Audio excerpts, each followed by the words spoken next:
بسم اللہ الرحمن الرحیم۔ السلام علیکم عزیز طالبات۔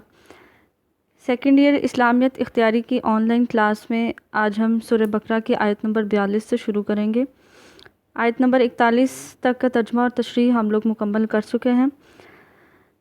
آیت نمبر 42 سے آج ہم شروع کریں گے۔ اعوذ باللہ من الشیطان الرجیم، بسم اللہ الرحمن الرحیم۔ وَلَا تَلْبِسُوا الْحَقَّ بِالْبَاطِلِ وَتَكْتُمُوا الْحَقَّ وَأَنْتُمْ تَعْلَمُونَ۔ اور لا نہیں، تلبسو تم آپس میں ملاؤ، الحق حق کو، بالباطل باطل کے ساتھ، اور تکتمو تم چھپاتے ہو، الحق حق کو، وانتم اور ہو تم، تعلمون جانتے، اس بات کو جانتے ہو۔ سورہ بقرہ کا 5واں رکوع شروع ہو چکا ہے، اور اس 5ویں رکوع میں بنی اسرائیل سے ڈائریکٹ جو ہے وہ خطاب کیا گیا ہے۔ جیسے کہ میں آپ کو پچھلے لیکچر میں بھی بتا چکی ہوں کہ رکوع نمبر 5 سے لے کر رکوع نمبر 15 تک مسلسل ہم بنی اسرائیل کا ہی تذکرہ پڑھیں گے، اور ان رکوعات میں سے جو پہلا 5واں رکوع ہے، اس میں اللہ تعالیٰ کا بنی اسرائیل کو مخاطب کرنے کا جو انداز ہے وہ دعوتی ہے، تاکیدی ہے، تنبیہی ہے، اور اس کے بعد جو انداز اختیار کیا گیا ہے وہ ملامتی ہے۔ یعنی پہلے رکوع میں افہام و تفہیم کے ساتھ ان کے ساتھ بات کی گئی ہے، اور ان کو ایک طرح سے دعوت دی گئی ہے کہ ابھی بھی گنجائش ہے تو تم لوگ محمد صلی اللہ علیہ وسلم کے دین کی طرف لوٹ آؤ۔ پچھلی آیت میں ان سے بنی اسرائیل سے یہ فرمایا گیا تھا کہ جو کتاب حضرت محمد صلی اللہ علیہ وسلم لے کر آئے ہیں یہ مصدق ہے تمہاری کتابوں کی، لہٰذا اس پر ایمان لے آؤ، اس کے انکار کرنے والے نہ بنو، اور نہ ہی میری آیتوں کو تھوڑی قیمت کے بدلے میں تم بیچو۔ اسی بات کو اگلی آیت میں بھی مزید اضافے کے ساتھ بیان فرمایا گیا ہے۔ وَلَا تَلْبِسُوا اور نہ تم ملاؤ، الحق بالباطل حق کو باطل کے ساتھ نہ ملاؤ، اور تم حق کو مت چھپاؤ کیونکہ تم جانتے ہو۔ یہاں پر بھی خطاب اہل کتاب سے ہی کیا جا رہا ہے کہ ان کی کتاب میں حضرت محمد صلی اللہ علیہ وسلم کے دین کی اور ان کی رسالت کی، ان کی آمد کی بشارتیں دی گئی تھیں، تو یہ لوگ جو ہیں وہ حق کو باطل کے ساتھ ملا دیتے تھے، یعنی اپنی مرضی کی ان کتابوں میں تبدیلیاں اور تحریفات کر دیتے تھے، اور جو اصل اور حق بات ہوتی تھی اس کو چھپا دیتے تھے، اس کی جگہ جھوٹ بات جو تھی وہ اپنی طرف سے گھڑ کے لوگوں کو بتا دیا کرتے تھے۔ تو یہ ان کو یہاں پر تاکید کی جا رہی ہے کہ تم حق کو باطل کے ساتھ ملاتے ہو، ایسا نہ کرو، تم حق کو نہ چھپاؤ کیونکہ تم اصل جو حق بات ہے، جو سچ بات ہے، اس کو تم جانتے ہو۔ اگلی آیت ہے وَأَقِیمُوا الصَّلَاةَ وَآتُوا الزَّکَاةَ وَارْکَعُوا مَعَ الرَّاکِعِینَ اور نماز قائم کرو،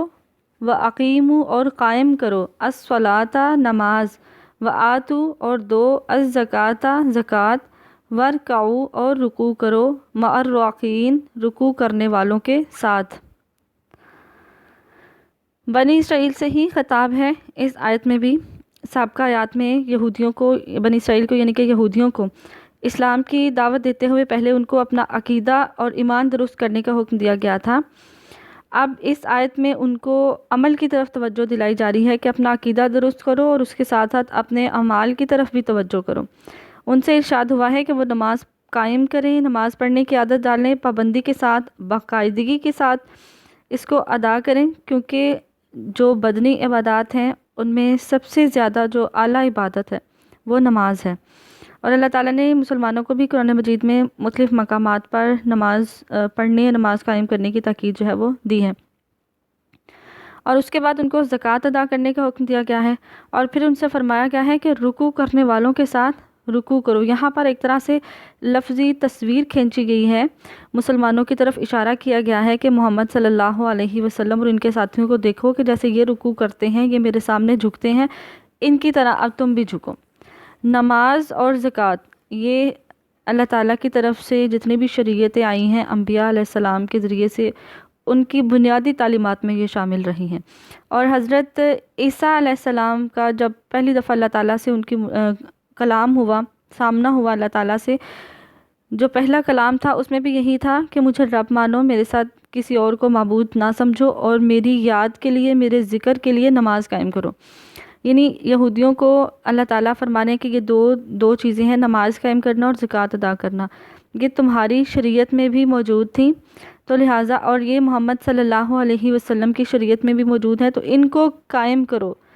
ان دو چیزوں کو قائم کرو۔ جیسے یہ لوگ رکوع کرتے ہیں، اب تم نے ان کے جیسا رکوع کرنا ہے، ان کے ساتھ مل کر جھکنا ہے۔ یعنی ان کو اعمال، پہلے عقیدے کی درستی کی طرف ان کی توجہ دلائی گئی، اب ان کو اعمال کی درستی کی طرف ان کی توجہ جو ہے وہ دلائی جا رہی ہے کہ اپنا عقیدہ درست کرو اور اپنے اعمال درست کرو۔ یعنی ایک طرح سے ابھی بھی دعوتی انداز ہے، اور ان کو اللہ تعالیٰ نے بہت اچھے انداز سے، بڑے عمدہ انداز سے ان کو اسلام کی طرف آنے کی دعوت دی ہے۔ آیت نمبر 44 ہے، اتأمرون، کیا تم حکم دیتے ہو، الناسا، لوگوں کو، بالبری، ساتھ نیکی کے، اور تنسونا، تم بھول جاتے ہو، انفسکم، اپنے آپ کو، وانتم، اور ہو تم، تتلونا، پڑھتے، الکتاب، کتاب، افلا، کیا نہیں پھر، تعقلون، تم عقل رکھتے۔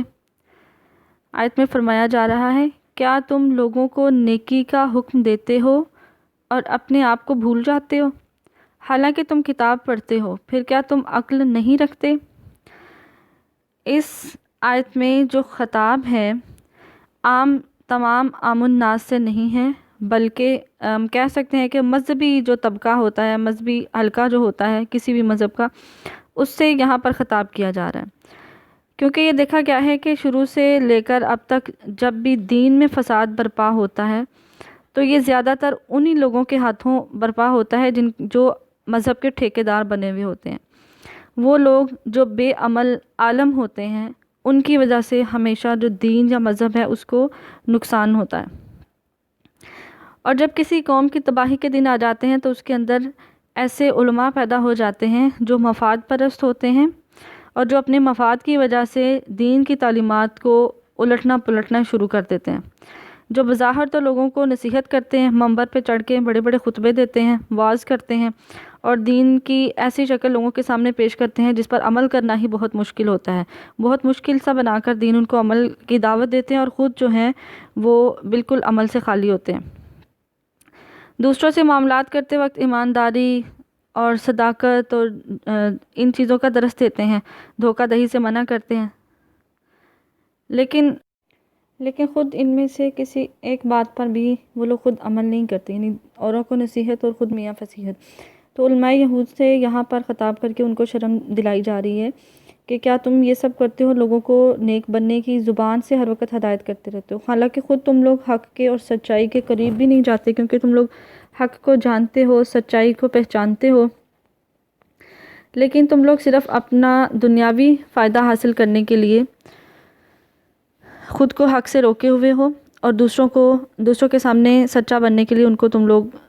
ظاہری طور پر دین کی دعوت دیتے ہو۔ یعنی دھوکہ دینے والی بات ہے دوسروں کو، کہ خود جس راستے پر نہیں چلتے دوسروں کو اس راستے کی تلقین کرتے ہو۔ تو ان کو جو علماء یہود میں اس وقت یہ قباحتیں پائی جاتی تھیں، اس کے حوالے سے ان کو وارن کیا جا رہا ہے کہ ان حرکتوں سے تم لوگ باز آ جاؤ۔ جب تم یہ جو عالم تھے تورات کے، ان کو حضور صلی اللہ علیہ وسلم کی آمد سے متعلق تمام بشارتیں جو تھیں ان کا پوری طرح سے علم تھا، تو ان کے لیے فرمایا جا رہا ہے کہ یہ جو تم پہچان چکے ہو حضور صلی اللہ علیہ وسلم اللہ کے سچے نبی ہیں، تو تمہیں اپنی غلط جو روش اپنا اختیار کی ہوئی ہے تم نے، اس کے متعلق سوچنا چاہیے اور حق کو قبول کرنے میں دیر نہیں کرنی چاہیے۔ اگلی آیت ہے آیت نمبر 45، وَاسْتَعِینُوا، اور مدد مانگو، بِالصَّبْرِ، صبر کے ساتھ، وَالصَّلَاةِ، اور نماز کے ساتھ، وَإِنَّهَا، اور بے شک یہ، لَكَبِيرَةٌ، بھاری ہے، بڑی چیز ہے، إِلَّا، مگر، عَلَىٰ، پر، الْخَاشِعِينَ، عاجزی کرنے والوں کے لیے، وَاسْتَعِینُوا بِالصَّبْرِ وَالصَّلَاةِ، اور نماز اور صبر کے ذریعے سے مدد حاصل کرو۔ بے شک یہ دونوں کام بھاری ہیں، مشکل ہیں، کڑے ہیں، لیکن عاجزی کرنے والوں کے لیے بھاری نہیں ہیں۔ اب یہاں پر فرمایا جا رہا ہے علماء یہود کو پچھلی آیت میں یہ تاکید کی گئی تھی کہ وہ اپنی غلط روش سے باز آ جائیں اور حق کو قبول کریں، اور نہ صرف خود کریں بلکہ دوسروں کو بھی حق کی طرف دعوت دیں۔ انسان جو ہے وہ انسان علماء یہود جو تھے اس وقت کے، ان کو سب سے بڑا خطرہ جو تھا حق کو قبول کرنے، آپ صلی اللہ علیہ وسلم کی رسالت کو اور نبوت کو قبول کرنے کے حوالے سے جو ان کو سب سے بڑا خطرہ تھا وہ یہ تھا کہ ان کی مذہبی اجارہ داری جو ہے وہ ختم ہو جائے گی، ان سے ان کی جو چودراہٹ ہے وہ ختم ہو جائے گی، اس کے علاوہ ان کی آمدنی جو ہے وہ ختم ہو جائے گی، یعنی اس طرح کے ان کو خوف تھے کہ ان کی آمدنی ختم ہو جائے گی، لوگ جو نذرانے وغیرہ دیتے ہیں ان کو مذہب کی خاطر، وہ سارا کچھ ان کی شان و شوکت، دنیاوی مفادات، یہ ساری چیزیں کے خدشات ان کو لاحق تھے، ان کو ڈر تھا کہ ان کے شرف میں کمی آ جائے گی اور ان کے نہ صرف مالی فوائد جو ہیں وہ کم ہو جائیں گے بلکہ ان کی عزت، ان کا رعب، ان کی جو انہوں نے اتھارٹی قائم کی ہوئی تھی مذہب کے نام پر، یہ ساری چیزیں جو ہیں یہ ان کی ختم ہو جائیں گی۔ انہی چیزوں کی وجہ سے، انہی خدشات کی وجہ سے وہ لوگ حق کو قبول کرنے سے رکے ہوئے تھے، ورنہ وہ پہچان چکے تھے کہ آپ صلی اللہ علیہ وسلم جو ہیں وہ اللہ کے نبی ہیں۔ جب 10 نبی میں پہلا قافلہ حج کے دنوں میں حضور صلی اللہ علیہ وسلم سے ملا تھا، ابھی آپ صلی اللہ علیہ وسلم مکہ میں تھے، مدینہ سے چند لوگ ملے تھے، تو جب آپ صلی اللہ علیہ وسلم نے ان کو تعلیمات دی تھیں تو ان لوگوں نے ایک دوسرے کی طرف کنکھیوں سے دیکھا تھا، یعنی وہ ایک دوسرے کو یہ اشارے کر رہے تھے کہ یہ ساری نشانیاں تو ہمیں معلوم ہیں، کہ علماء یہود جو مدینہ میں تھے انہوں نے لوگوں کو بتایا ہوا تھا، انہیں معلوم تھا کہ اس طرح کی علامات والا، نشانیوں والا ایک نبی جو ہے اس کی آمد قریب ہے اور وہ آنے والا ہے۔ تو جب ان کو آپ صلی اللہ علیہ وسلم نے دعوت دی تو انہوں نے اس دعوت کو قبول کر لیا کہ اس سے پہلے کہ یہود قبول کریں ہم ان سے بھی پہلے قبول کریں گے، یعنی یہودیوں کی وساطت سے، ان علماء کی وساطت سے آپ صلی اللہ علیہ وسلم کی نشانیوں کے بارے میں وہ بھی جانتے تھے اور وہ بھی آپ صلی اللہ علیہ وسلم کی آمد کا انتظار کر رہے تھے۔ تو کہنے کا مطلب یہ ہے کہ ان کو اچھی طرح سے معلوم تھا کہ ان نشانیوں والا ایک نبی جو ہے وہ آنے والا ہے۔ ان کی اپنی کتاب ہے یہودیوں کی، تورات میں ایک کتاب ہے، کتاب استثنا، اس میں لکھا ہوا ہے، اللہ تعالیٰ نے حضرت موسیٰ علیہ السلام سے خطاب کر کے فرمایا تھا ان کی قوم کے حوالے سے کہ میں ان کی مدد کے لیے ان کے بھائیوں میں سے ایک تمہاری طرح کا ایک نبی جو ہے وہ بھیجوں گا۔ تو اس طرح کی نشانیاں جو ہیں ان کو حضور صلی اللہ علیہ وسلم کے بارے میں معلوم تھی، لیکن وہ صرف اپنے دنیاوی مفادات، انہی خدشوں کی بنا پر، یہ سب کچھ جو دنیاوی مفاد وہ حاصل کر رہے تھے، فائدے حاصل کر رہے تھے، ان کے چھن جانے کے خوف سے وہ آپ صلی اللہ علیہ وسلم کی طرف نہیں بڑھ رہے تھے۔ تو یہاں پر ان کو اللہ تعالیٰ نے ایک طرح سے سلوشن بتایا ہے کہ کیسے تمہارا یہ خدشات جو ہے نا یہ ختم ہو سکتے ہیں،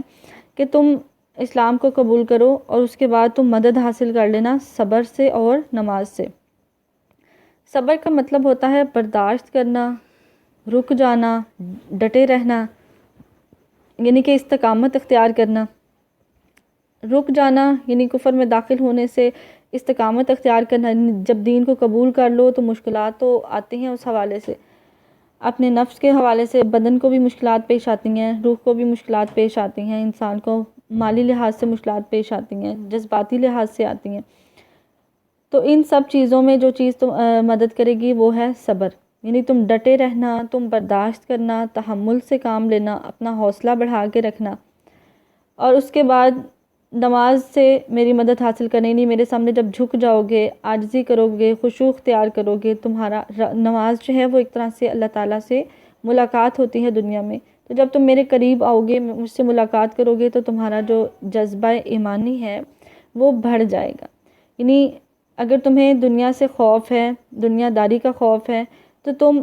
اسلام کی طرف آ جاؤ، حق کو قبول کر لو اور اس کے بعد صبر کرنی، استقامت اختیار کرنا، اور جو مشکلات پیش آئیں گی ان کو برداشت کر لینا، اپنے آخرت کے فائدے کو ذہن میں رکھتے ہوئے۔